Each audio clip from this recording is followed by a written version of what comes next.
매일 성경 순과 함께하는 말씀 묵상, 레위기 17장 1절부터 16절 말씀을 함께 묵상합니다. 주님께서 모세에게 말씀하셨다.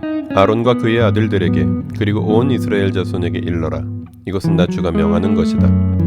이스라엘 집안에 속한 사람은 누구든지 소나 양이나 염소를 잡을 때에는 진 안에서 잡든지 진 바깥에서 잡든지 그것을 회막어기로 가져와서 주의 성막 앞에서 주에게 제물로 바쳐야만 한다.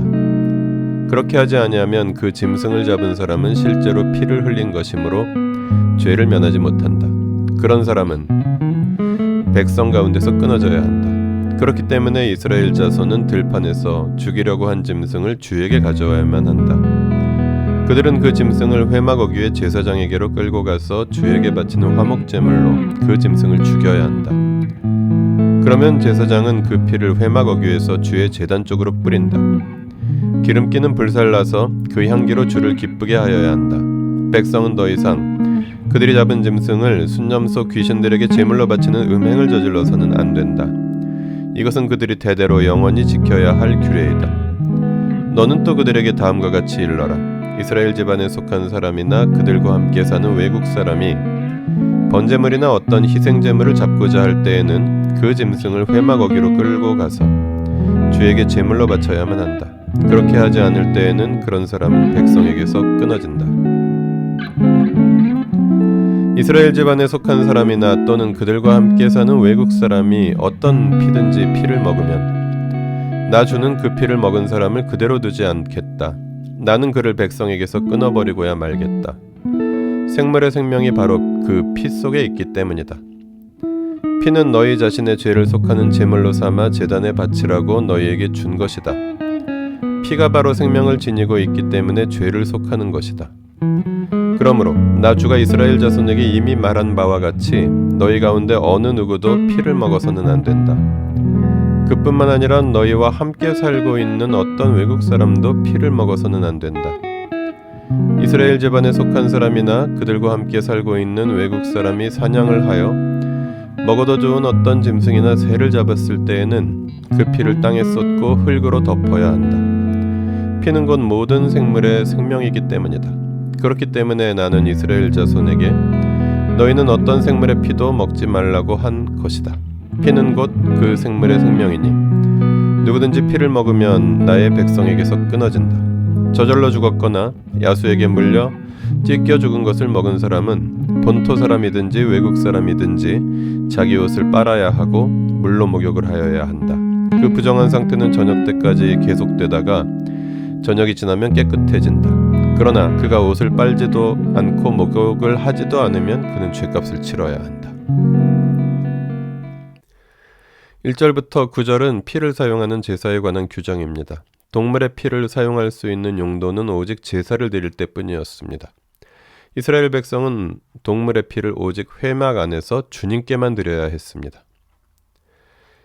10절부터 16절은 피를 먹는 것을 금지하는 규정입니다. 동물의 피에는 생명이 담겨 있기 때문에 피를 먹는 자는 백성에게서 끊어질 것이라고 말씀하셨습니다. 본문을 통해 무엇을 깨달을 수 있을까요? 생명을 존중하는 공동체와 사회를 위하여 하나님은 동물을 음식으로 허락하셨습니다. 그러나 동물의 피를 함부로 흘려서는 안 되었습니다. 동물의 피를 사용할 수 있는 용도는 오직 제사 용도뿐이었습니다. 하나님은 이스라엘이 피에 대하여 경외감을 가지고 함부로 사용하거나 먹지 않게 하심으로써 피에 담겨있는 생명을 존중할 수 있도록 가르치셨습니다.